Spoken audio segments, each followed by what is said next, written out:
Mantan Menko Polhukam Mahfud MD menyebut Panji Pragiwaksono tidak bisa dihukum atas penampilannya di stand up komedi Mens Rea. Mahfud menilai materi stand up komedi berjudul Mens Rea milik komika Panji Pragiwaksono tidak bisa dipidana seiring dengan berlakunya Kitab Undang-Undang Hukum Pidana yang baru. Mahfud mengatakan, berdasarkan waktu peristiwa, Panji menyampaikan materi Mens Rea melalui tayangan di platform Netflix pada Desember 2025 dan baru ditayangkan pada Januari 2026.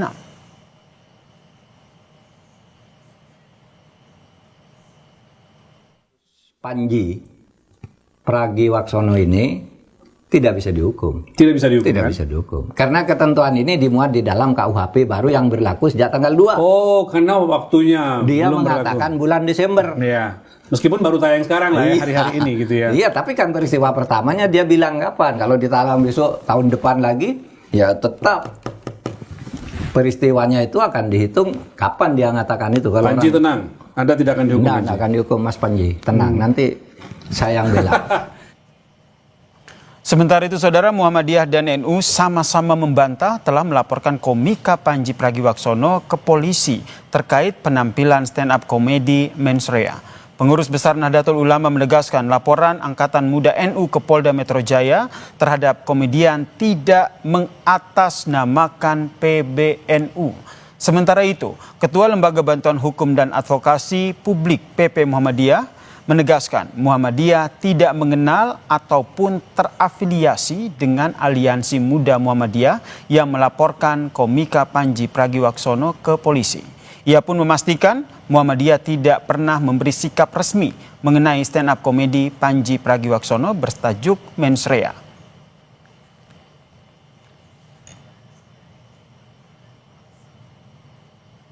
Sono, seorang stand up komedi yang kemarin viral dengan Mens Rea-nya dilaporkan ke polisi.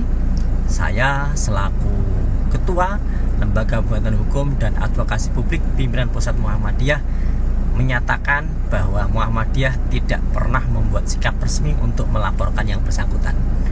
Jadi Muhammadiyah itu menerima kritik. Kalau itu memang benar kami jadikan alasan membangun, kalau tidak benar akan kami sampaikan klarifikasi. Jadi saya yang membidangi hukum di Persyarikatan Muhammadiyah menyatakan tidak pernah ada laporan polisi dari Muhammadiyah. Kalau di pemberitaan menyatakan dari Aliansi Muda Muhammadiyah, Muhammadiyah tidak mengenal organisasi itu. Dalam keterangan tertulis kepada Kompas TV, Ketua PBNU Ulil Absar Abdallah menegaskan laporan yang disampaikan oleh Rizky Abdul Rahman Wahid mewakili Angkatan Muda NU terhadap Panji ke polisi tidak mewakili sikap Nahdlatul Ulama. Ulil menyebut komunitas NU itu suka humor, jadi agak aneh kalau ada orang sedang mau humor dilaporkan ke aparat hukum. Santai saja menanggapi humor. Kita ini umatnya Gus Dur yang suka humor. Selamat malam atasan Presiden Republik Indonesia. Let's go. Apapun yang gua katakan, orang nggak bisa marah. Kan menurut keyakinan saya. Materi isi pertunjukan stand up komedi Mens Rea Panji Pragiwaksono berujung laporan polisi. Komika Panji Pragiwaksono dilaporkan dua organisasi kemasyarakatan ke Polda Metro Jaya pada 7 Januari lalu. Pelapor mengatasnamakan Angkatan Muda Nahdlatul Ulama dan Aliansi Muda Muhammadiyah. Pelapor menyebut pernyataan Panji dalam show bertitel Mens Rea telah menimbulkan fitnah dan kegaduhan di ruang publik. Sahabat saudara Panji menyampaikan bahwa politik balas budi yang diberikan oleh NU dan Muhammadiyah dalam bentuk tambang. Nah, itu tentu sangat mencederai buat kita semua bahwa itu tidak terbukti secara fakta ketika NU dalam hal ini mendapatkan tambang atas jasa daripada ikut terlibat dalam politik praktis itu tadi atau pemilu sebelumnya. Laporan ini mendapat kritik dari komika dan sineas Ari Kriting yang menilai laporan soal isi materi Panji tak perlu dilakukan. Ari menyebut pernyataan Panji hanya sebuah gagasan yang disampaikan dalam pertunjukan. Ketersinggungan kita itu tidak selalu valid untuk menjadi sebuah landasan hukum untuk memperkarakan sesuatu gitu.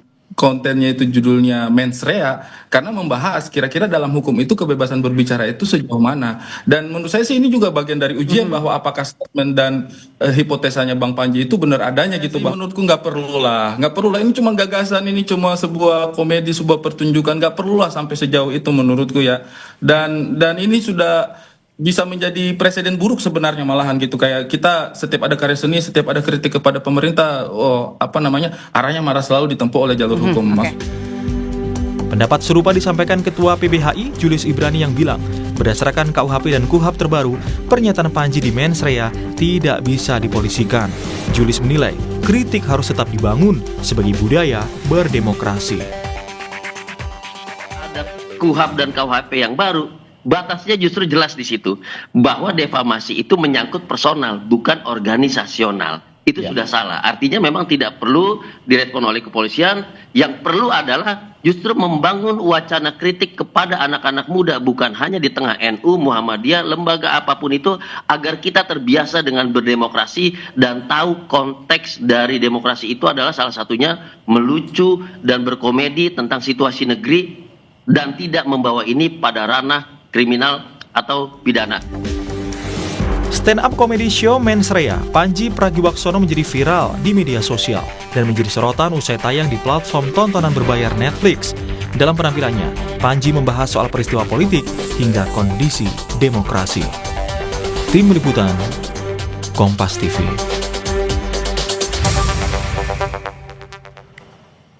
Saudara, polisi memproses laporan terhadap komika Panji Pragiwaksono terkait dengan materi komedinya di mens rea. Polisi menyebut Panji dilaporkan dengan menggunakan pasal dalam KUHP baru. Lantas bagaimana kita melihat proses hukum terhadap komika Panji Pragiwaksono ini? Kita bahas bersama dengan penasihat ahli Kapolri, Pak Arianto Sutadi, dan juga Ketua PBHI, Julius Ibrani. Selamat petang semuanya. Selamat petang. Selamat petang. Terima kasih. Saya ke Pak Arianto dulu. Pak Arianto, kalau kita lihat nih banyak pihak yang juga menyebutkan bahwa sebenarnya tidak bisa gitu diproses kasusnya Panji Pragiwaksono ini dengan KUHP baru. Kalau menurut Anda ini nanti langkah yang diambil polisi seperti apa? Kalau saya, ya polisi pasti menerima laporan polisi, kemudian akan melakukan penyelidikan. Artinya melakukan penyelidikan itu mencari kesaksian atau fakta-fakta atau alat bukti apa yang untuk menunjukkan apakah ada itu unsur-unsur pidana di dalam itu. Kalau ada, ya mungkin nanti akan ke penyidikan. Tetapi apabila tidak, ya pasti nanti tidak akan dilanjutkan ke penyelidikan. Dan kemungkinan penyelidikannya kalau sudah dianggap maksimal dan tidak ditemukan alat bukti yang kuat gitu, ya pasti akan dihentikan penyelidikannya itu. Kurang lebih begitu. Jadi tetap diterima dulu ya, sembari diproses begitu. Harus diterima, Pak. Harus diterima semua. Kita tuh tidak boleh menolak laporan. Orang yang merasa dirinya itu tertekan ataupun merasa terganggu, itu hak daripada setiap orang untuk melaporkan pada aparat negara gitu. Nah, tinggal negara itu nanti kan memproses apakah ini memang tindak pidana atau bukan, apakah ini hanya sebagai gejolak-gejolak di masyarakat yang merupakan dinamika daripada masyarakat yang masih bisa ditolerir gitu. Nah itu ranahnya pada penyelidikan itu, Pak. Nah, karena ini undang-undang baru ya, ini memang pasti menimbulkan beda-beda penafsiran kan. Nah ini menurut saya ini merupakan ujian juga. Nanti karena ya di dalam penyelidikan itu pasti polisi akan mencari saksi ahli, dipanggil untuk ditanyakan apakah ini masuk memenuhi unsur apa tidak gitu, Pak. Bermaksud mengonfirmasi fakta terbaru yang disampaikan bahwa tadi juga sama-sama kita dengarkan baik dari Muhammadiyah maupun NU sudah membantah bahwa mereka, organisasi mereka mewakili untuk melaporkan kasus ini. Tidak pernah bahkan. Ya, kan tadi kan NU kan karena yang melaporkan tadinya kan mengatasnamakan ya apa itu namanya itu aliansi atau apa pokoknya satu kelompok ya. Dia bukan perorangan yang lapor, tapi mengatasnamakan kelompok. Jadi itu saya kira kalau dia mengatasnamakan nama kelompok, yang tersinggung kan kelompok ini, yang terprovokasi juga kelompok gitu. Meskipun kelompok itu tidak diakui oleh kelompok besar NU maupun Muhammadiyah.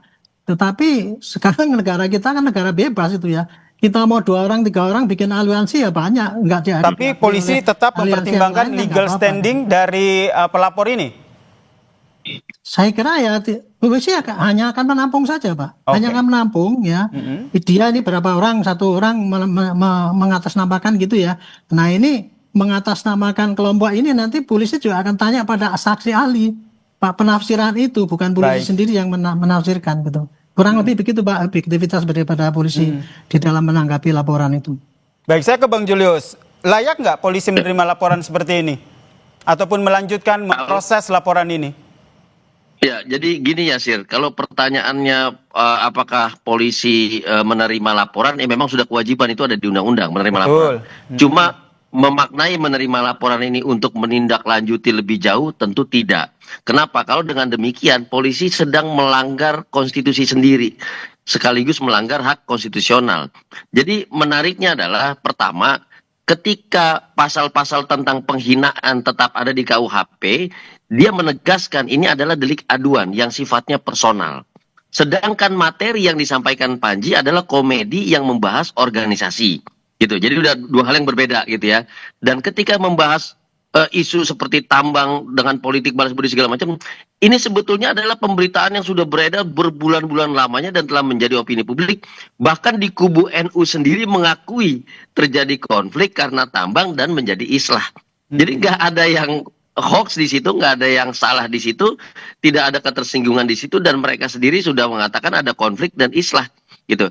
Nah, kalau untuk penanganan lebih lanjut, kami pikir satu tadi pertanyaan Yasir soal legal standing atau kedudukan hukum daripada para pelapor itu tentu itu sangat-sangat tidak tepat karena si pelapor bukan pihak yang dapat mewakili keorganisasian dari NU itu sendiri, itu satu. Yang kedua, materinya Panji tidak mengenai personal yang memiliki kedudukan hukum untuk mewakili, apakah itu Rois Amnya NU, apakah itu ketua pengurus besar NU-nya, kan bukan. Artinya memang secara legal standing tidak dapat ditindaklanjuti, tidak dapat diperiksa lebih lanjut. Kalau saya lebih menarik begini, apakah kemudian nanti akan ada penyelidikan atau tidak terkait dengan laporan yang disampaikan? Oke, itu satu hal memang tanggung jawab juga dengan polisi. Tapi perlu ada penegasan dari pihak kepolisian bahwa kontekstualisasi dari materi yang dilaporkan adalah komedi yang berbayar. Jadi sebetulnya itu bukan sebuah syiar kebencian, bukan sebuah syiar persekusi. Yang memang komedi, bahkan untuk mendengarkan itu aja orang yang hadir harus bayar gitu loh. Jadi ini sebuah hal yang memang ranahnya jauh daripada kalau kita sebut politik penghinaan kelembagaan, syiar dan persekusi untuk menjelek-jelekkan seseorang atau lembaga sehingga lembaga ini menjadi hancur kredibilitasnya, martabatnya. Itu kontekstualisasinya tidak ada di situ. Oke. Jadi memang ini sudah tepat kalau nanti harusnya kepolisian mengatakan ini legal standingnya tidak ada, konteksnya berbeda. Silakan bentuk forum yang lucu juga, bentuk forum yang komedi juga untuk membantah mensreanya Panji gitu. Bisa saja gitu. Bisa, oke. Saya ke Pak Arianto. Pak Arianto, kalau kita lihat mendengar penjelasan dari Bang Julius tadi, ini apakah penyidik perlu begitu membedakan mana yang akhirnya betul komedi, kemudian mana yang bentuk kritik, sehingga betul, apalagi kita kaitkan dengan kritik dan juga penghinaan, apalagi kita kaitkan dengan KUHP baru yang sudah diterapkan ini? Tugas penyidik itu tidak akan sampai kepada ini membedakan apakah ini komedi atau bukan. Tapi tugas penyidik itu adalah merekam apa perbuatan yang dilaporkan oleh pelapor itu sehingga dia merasa tersinggung ataupun terhina ataupun apa itu. Jadi semua perbuatan yang dilaporkan itu pasti nanti akan direkam itu, Pak. Misalkan rekamannya apa saja itu. Kemudian dari bukti-bukti yang ada itu, polisi pasti akan tanyakan pada para ahli, Pak. Nah ini Pak, buktinya seperti ini kayak gini. Apakah ini termasuk di dalam ini apa enggak? Apakah ini masuk legal standing apa tidak? Intinya polisi tidak bisa memutuskan sendiri Pak dalam hal ini bahwa polisi itu ini kurang, tidak ada legal standingnya, kemudian buktinya tidak ada unsur pidana. Itu bukan polisinya menentukan Pak, tapi saksi ahli karena sekarang ini yang dipakai di pembuktian di pengadilan sana tidak cukup hanya keterangan saksi saja. Padahal kalau polisi kan transaksi itu kan dari orang yang lapor direkam gitu. Tetapi kalau para ahli kan para ahli yang dipanggil keterangan ahli gitu. Itu jadi alat bukti yang nyata, keterangan ahli, saksi, petunjuk itu semua nanti akan diramu, akan diputuskan di dalam satu gelar apakah ini masuk di dalam pidana apa tidak. Kalau ada berarti langsung sidik, kalau tidak berarti hanya lidik saja gitu. Oke, kalau dari Bang Julius gitu, sendiri melihatnya seperti apa? Ahli-ahli yang nantinya akan dimintai keterangan oleh polisi ini harus seperti apa sehingga bisa benar-benar mendudukan perkara, membedakan antara konten komedi dengan penghinaan? Jadi begini, jadi dalam konsep penyelidikan itu sebelum dia menentukan apakah ini peristiwa pidana atau tidak, tentukan dia menentukan materinya. Menentukan materinya itu peristiwanya. Yang artinya dia harus lihat ini peristiwa konteksnya apa. Saya kasih contoh peristiwa Laras lah, Laras Faisati gitu ya. Laras kemudian disangkakan sekarang didakwa terkait dengan apa sih syiar untuk melakukan persekusi, penghasutan dan segala macam. Sama-sama dia melihat itu kontekstualisasinya ketika sedang ada demo. Laras menyatakan demikian meskipun tidak ada relasi kuasa untuk menyatakan Laras memberikan komando. Nah dalam hal ini kita mau bilang konteks itu adalah bahan untuk menentukan peristiwa ini peristiwa pidana atau bukan. Dalam konsep hak asasi manusia juga dikatakan bahwa ada paling nggak ada 2 koridor nih. Ini yang memang siar biasa, yang mana hateful speech ya atau siar kebencian, yang mana hate crime. Ketika dia menyentuh pada titik hate crime, disitulah masuk yang kita sebut sebagai peristiwa pidana. Makanya memaknai mens rea-nya Panji itu tidak bisa kita lepaskan dari konsep kebebasan berekspresi, tidak bisa kita lepaskan dari konsep tadi kontekstualisasi. Dia mana nih siar biasa, siar kebencian hateful crime, atau siar hateful speech biasa. Gitu. Nah ini yang menjadi bahan. Kalaupun ini akan dipanggil ahli, tentu tidak bisa dilepaskan dari ahli yang paham tentang kebebasan berekspresi, ahli yang paham tentang ekspresi dalam bentuk komedi sebagai bagian dari demokrasi. Kalau kita pakai kacamata kuda, ya tentu bahaya. Nah, disinilah fungsinya ahli untuk memperkaya kontekstualisasi tadi untuk mendefinisikan peristiwanya pidana atau bukan, begitu. Baik, kita nantikan ya bagaimana proses hukum ini masih terus berlanjut di Polda Metro Jaya. Terima kasih penasihat ahli Kapolri Parianto Sutadi dan juga Ketua PBHI Julius Ibrani telah berbagi perspektifnya terkait dengan kasus ini di Kompas.